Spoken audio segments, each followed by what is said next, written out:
Many ages ago, when the ancient gods ruled the world, there was a mighty Sumerian king named Gilgamesh. As the ruler of the great city of Uruk in Mesopotamia, Gilgamesh built magnificent ziggurat temples and surrounded his city with high walls. He planted many orchards of rare fruits. Gilgamesh was no ordinary man. He was a demigod, the son of the priest king Lugubanda and the goddess Ninsun. Taller than all others, with magnificent beauty and uncommon physical strength, Gilgamesh was an exemplary creature. Despite his demigod status and longer than normal lifespan, Gilgamesh was not immortal. Gilgamesh had an arrogant personality and acted as a proud and haughty tyrant. With no one to stop or challenge him, he abused his authority as king, demanding to be idolized by the people. He ordered the construction of monuments in his honor and seduced any woman who attracted him, regardless of her status or marital situation. Over time, the population of Uruk began to despise Gilgamesh for his cruelty and lewdness. They prayed to the gods, begging to be saved from Gilgamesh's tyranny. Pitying the humans, the powerful celestial god Anu ordered Aruru, the goddess of vegetation, to engineer a creature to rival Gilgamesh. Using a portion of clay, Aruru fashioned a hybrid being, a mixture of man and animal, named Enkidu. Enkidu had a hairy, primitive appearance and bull's horns on his head. He lived like an animal in the woods and plains of Sumer, eating grass and drinking water from rivers. Enkidu became a protector of wildlife, but did not know how to approach human beings. Upon hearing stories about a large and strong man, Gilgamesh decided to send Shamhat, a priestess from the temple of Uruk, to inquire into the matter and try to seduce the mysterious man. Shamhat, to her surprise, found Enkidu as impressive as Gilgamesh, and she quickly fell in love with him. After 7 days and nights of sultry love, Enkidu became civilized. He learned to wear clothes and eat food like humans. Shamhat then told him about Gilgamesh and his reign of tyranny. A great wedding was about to take place in the city of Uruk, but as usual, Gilgamesh appeared and demanded to possess the bride before the wedding. To the relief of the bride and groom, Enkidu appeared from among the crowd, guided by Shamhat. Gilgamesh and Enkidu entered into a furious argument about the disrespectfulness of interfering in a marriage of two people who loved each other. For the first time in his life, Gilgamesh found someone able to strike back at him, which made him angry. Anticipating the ensuing mayhem, the crowd quickly moved away from the scene, leaving the two giants face to face. Gilgamesh was the first to resort to violence. The two powerful beings exchanged blows, and the epic fight between the demigods lasted for 7 uninterrupted days. It destroyed several houses in the city. Each punch landed by the two titans was enough to kill 5 human warriors, but neither seemed to give in, and inevitably, they began to admire each other. Finally, Gilgamesh managed to strike a clean blow and knocked Enkidu down. But instead of exterminating his opponent, Gilgamesh reached out and helped Enkidu to his feet. Both were proud of the great fight and embraced each other, beginning an eternal friendship.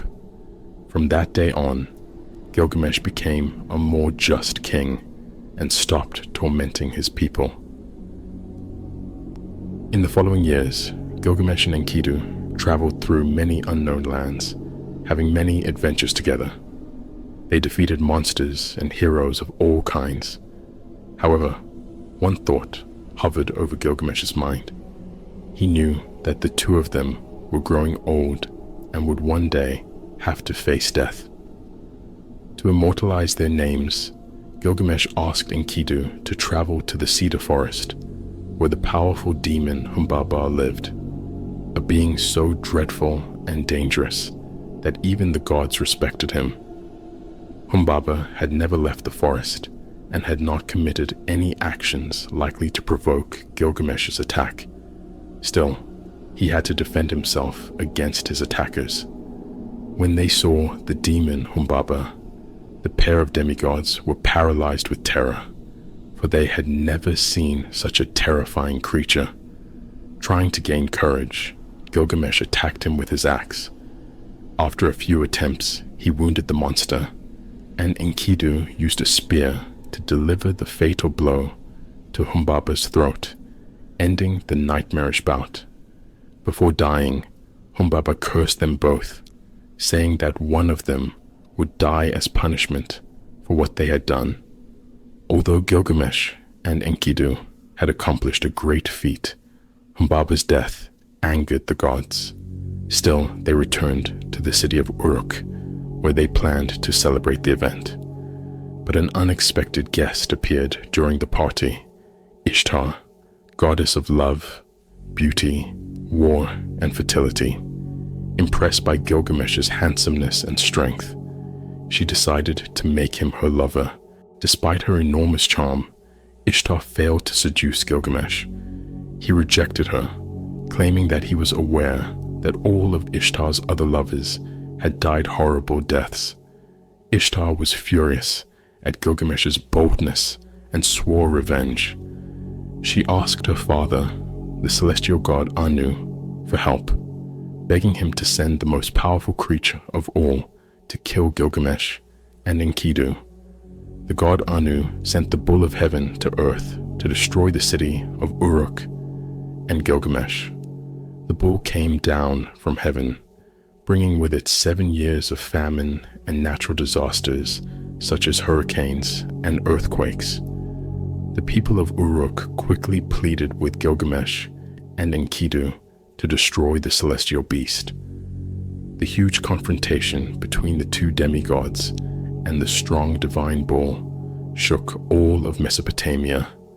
Gilgamesh and Enkidu used the same weapons with which they defeated the demon Humbaba, and together they killed the bull of heaven. As a sign of contempt, Gilgamesh cut off one of the bull's legs and threw it at the feet of the goddess Ishtar, who was watching the fight from a distance. Not only was Ishtar angry, but the other gods rebelled against Gilgamesh and Enkidu, deciding to punish them. After deliberating about what had happened, the gods decided that Enkidu would have to die because he was the one who had held the bull of heaven by the horns for Gilgamesh to deliver the final blow. A few days later, Enkidu fell gravely ill and realized that his death was near. Seeing his best friend in that situation, Gilgamesh became desperate. He asked the best doctors in the kingdom to find a cure, but to no avail. Enkidu died in agony, delirious in Gilgamesh's arms. Gilgamesh wept bitterly for days, and Enkidu's death made him fear for his existence. The dread of the end made him begin a search for the secret of immortality and a way to resurrect Enkidu. He traveled far through mountains and deserts, hoping to find Utnapishtim, the man who survived the Great Flood and was rewarded by the gods with immortality. With the help of the boatman Oceanabi, Gilgamesh crossed a huge lake of poisonous waters, finally reaching the home of the immortal Utnapishtim. But to Gilgamesh's disappointment, Utnapishtim explained that only the gods could grant eternal life. Even so, there was a miraculous plant in the depths of the sea capable of rejuvenating whoever ate it, prolonging their lifespan. Gilgamesh dived into the sea and found the plant, but when he returned to the surface, he left it on the banks of a lake while he bathed to purify himself from the long journey. Something terrible happened. A common snake, attracted by the plant's sweet smell, devoured it. When Gilgamesh noticed what had happened, it was too late. He found the snake's dry skin, indicating that the animal had rejuvenated. Gilgamesh concluded that no man, no matter how strong and rich he may be, can defeat death, and he accepted his end.